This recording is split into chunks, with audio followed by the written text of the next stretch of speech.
अस्सलाम वालेकुम रहमतुल्लाहि व बरकातुहू। कैसे हैं व्यूअर्स, आप लोग खैरियत से हैं? उम्मीद करता हूँ कि आप लोग खैरियत से होंगे और अपनी ज़िंदगी को एंजॉय कर रहे होंगे।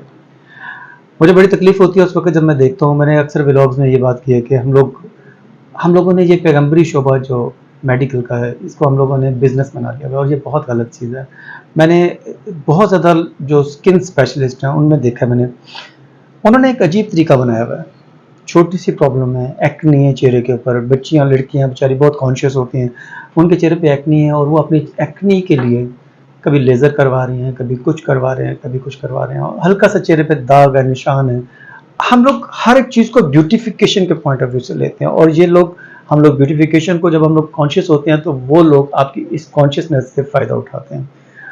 मज़े की बात ये होती है कि उनकी मेडिसिन सिर्फ़ उन्हीं के क्लिनिक से मिलती है और किसी जगह से आपको मिलती नहीं है और वो फिर अपनी मर्ज़ी के पैसे लगाते हैं, जिसकी वजह से मुझे बहुत तकलीफ़ होती है और मैं ये समझता हूँ, ये मेरी ज़िम्मेदारी है कि मैं इस पैगम्बरी शोबे को इस तरह ख़राब ना होने दूँ। जहाँ तक मेरी आवाज़ पहुँच सकती है, मैं इस आवाज़ को ज़रूर पहुँचाता हूँ।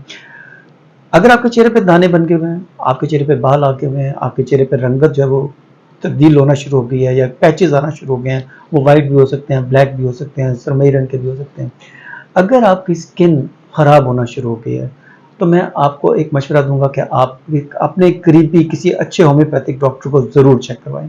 बिकॉज़ जितना अच्छा इलाज इसका होम्योपैथी के अंदर है और किसी जगह पे आपको नज़र नहीं आता। होम्योपैथी क्या करती है? देखिए हमारे यहाँ पे क्या होता है, हम लोग ब्यूटिफिकेशन मतलब स्किन को साफ़ कर दें। अब स्किन को साफ करना मकसद नहीं है। स्किन बेसिकली आप एक आईना है जो आपको बता रहा है कि आपके जिस्म में क्या तब्दीली आ रही है।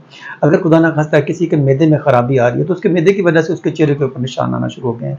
अगर किसी के डेट्स खराब होना शुरू हो गए, मेंसेस खराब होना शुरू हो गए लड़कियों के, तो उनके चेहरे पे निशान मेंसेस की खराबी की वजह से है, ना कि स्किन की वजह से है। स्किन तो एक आईना है जो कि आपको दिखा रहा है कि अंदर कुछ चीज़ तब्दील हो रही है, उसको ठीक करने की ज़रूरत है। हम लोग क्या करते हैं, हम लोग मैनेजमेंट की तरफ फ़ौरन भागते हैं और इस मैनेजमेंट के हमें क्या-क्या नुकसानात होते हैं कि वो प्रॉब्लम जिसकी वजह से चेहरे पे दाने बन रहे हैं, जो अल्लाह ताला ने एक सिस्टम बनाया हुआ है, जो कि आपको एक इंडिकेशन है, जो डॉक्टर के लिए एक रास्ता है कि उसको समझ आए कि इसकी बॉडी में ये तब्दीली आ रही है, उसकी तरफ हम लोग मूव नहीं करेंगे, बल्कि हम लोग ब्यूटिफिकेशन की तरफ चले जाएंगे। हम लोग क्या करेंगे, मैनेज कर देंगे, कभी लेज़र लगा के, कभी कोई मुख्तलिफ किस्म की क्रीमें दे के। मैं अपने क्लिनिक पे किसी को क्रीम नहीं देता चेहरे पे लगाने के लिए, मैं अपने क्लिनिक पे किसी को अप्लाई करने के लिए कोई चीज़ नहीं देता। मेरी कोशिश ये होती है कि आपकी प्रॉब्लम जो है वो प्रॉब्लम सॉल्व हो। अगर मैदे की वजह से चेहरा खराब हो रहा है, एक्ने आ रही है, पिंपल्स आ रहे हैं, आपके चेहरे पे बाल आ रहे हैं, आपके हार्मोन्स डिस्टर्ब हो रहे हैं, हार्मोन्स की खराबी की वजह से आपके मेंसेस जो है वो खराब हो रहे हैं, तो आप उन चीज़ों को ठीक करें। वो उन चीज़ों को जब ठीक करेंगे तो आपकी प्रॉब्लम वैसे ही सॉल्व हो जाएगी। कुदरत ने जो आपका चेहरा बनाया हुआ है, वो आपका चेहरा कुदरती तौर पे वापस आ जाएगा। वो रौनक, वो रोशनी, वो जो आपके चेहरे की खूबसूरती है, वो वापस आ जाएगी।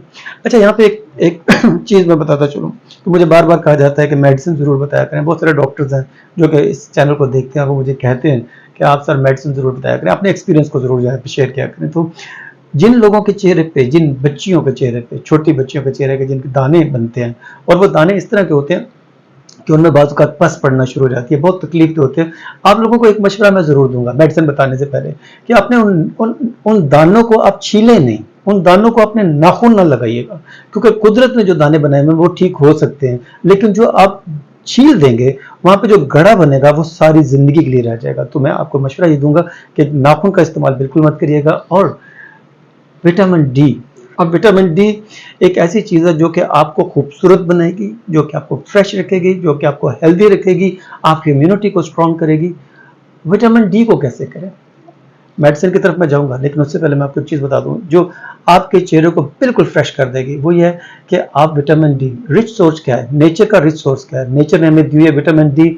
हमें दालचीनी के अंदर बहुत ज़्यादा विटामिन डी मिलती है, हमें दही के अंदर विटामिन डी बहुत ज़्यादा मिलती है, गाजर के अंदर बहुत ज़्यादा मिलती है और सेब के अंदर विटामिन डी की एक रिच सोर्स है। ये नेचर का दिया हुआ रिच सोर्स है। इसको आप ज़्यादा से ज़्यादा खाएँ। इनको जैसे आप खा लेंगे तो यूँ समझ लें जैसे आपने शॉपिंग बैग के अंदर बहुत अच्छी खुराक जो अपने पेट के अंदर डाल दी। अब वो शॉपर जब तक खुलेगा नहीं, वो आपकी बॉडी का पार्ट नहीं बनेगा, आपके टिश्यूज़ तक नहीं पहुँचेगा। आखिरी टिश्यू तक पहुँचाने के लिए और उस शॉपर को खोलने के लिए विटामिन डी जो आपने खा लिया है, वो जिस फॉर्म में भी आपने खाई है, आपने टैबलेट फॉर्म में लिया, आपने एम्प्यूल फॉर्म में लिया, आपने नेचुरल फॉर्म में लिया, जिस फॉर्म में भी आपने लिया, उसको खोलने के लिए आपको विटामिन डी को एक्टिव विटामिन डी में कन्वर्ट करने के लिए आपको अल्ट्रावायलेट रेज़ेस चाहिए। अब अल्ट्रावायलेट रेज़ेस कहाँ से आएंगे? अल्ट्रावायलेट बहुत खतरनाक चीज़ है। घर में अगर आपके पास अल्ट्रावायलेट लैंप है तो उनके सामने खड़ा ना होना शुरू हो जाएगा, क्योंकि अल्ट्रावायलेट की वो वाली मिकदार आपको चाहिए जो कि आपको टॉयलाइट में मिलती है। What is the twilight, what is the dawn? Dawn is जब आप सूरज जमीन से बाहर निकल रहा होता है तो उसकी रोशनी सुर्ख होती है, वो तकरीबन 11 मिनट के लिए होती है। अब वो 11 मिनट की सुर्ख रोशनी की तरफ अगर आप अपने चेहरे को करके खड़े हो जाएंगे तो आपके चेहरे पे पड़ने वाली और आपके जिस्म पे पड़ने वाली वो जो रोशनी है उसके अंदर मौजूद जो अल्ट्रावायलेट की एक मखसूस रेंज है, वो आपको जो ओजोन में से गुजर के आ रही है, वो आपके विटामिन डी को एक्टिव विटामिन डी में कन्वर्ट करती है। और वो एक्टिव जो विटामिन डी है वो आपके चेहरे के ऊपर आने वाले पस वाले दानों को, आपके चेहरे पे आने वाले मुख्तलिफ किस्म के निशानात को क्लियर करने में बहुत कलीदी किरदार अदा करती है। ये नेचर ने दी हुई है। अब हम आते हैं होम्योपैथिक की तरफ। होम्योपैथिक में काली ब्रोम एक ऐसी मेडिसिन है, काली ब्रोम, जो कि आपके चेहरे के निशानात, खासतौर पर जो छोटी बच्ची हैं, जो टीनेजर हैं, उनके चेहरे पे निशान होती हैं और वो अक्सर ये कह रही होती हैं कि अल्लाह ताला ने हमें चुन लिया हुआ है। वो अक्सर ये कहती है कि मैं ही बदकिस्मत हूँ जिनके चेहरे पे ये निशान आ रहे हैं।